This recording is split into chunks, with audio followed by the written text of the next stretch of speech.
সাগর থেকে ফেরা প্রেমেন্দ্র মিত্রের লেখা।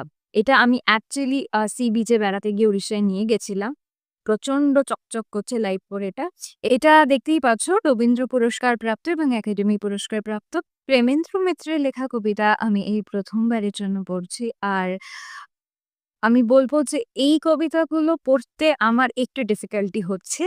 কারণ যতটা সহজভাবে আমি শক্তি চট্টোপাধ্যায় বা সুনীল গঙ্গোপাধ্যায়ের লেখা পড়েছি, ততটা মানে সহজবোধ্য কবিতা নয় এবং একটুখানি রিড করে ভেবেচিন্তে নোটস নিয়ে পড়াটাই ভালো। কিন্তু ওয়ার্থ ইট। প্রত্যেকটা লেখাই খুব সুন্দর এবং প্রেমেন্দ্র মিত্রের লেখার স্টাইলে অন্ত মিল দেখা যায়। ছন্দ মিলিয়ে লেখা বেশি প্রবণতা দেখা যায় এবং তার গদ্য লেখার মধ্যে যে একটা স্বপ্নের জগৎ, একটা মিস্টিসিজম থাকে সেটাও কিন্তু তার কবিতা লেখার মধ্যে বর্তমান। মানে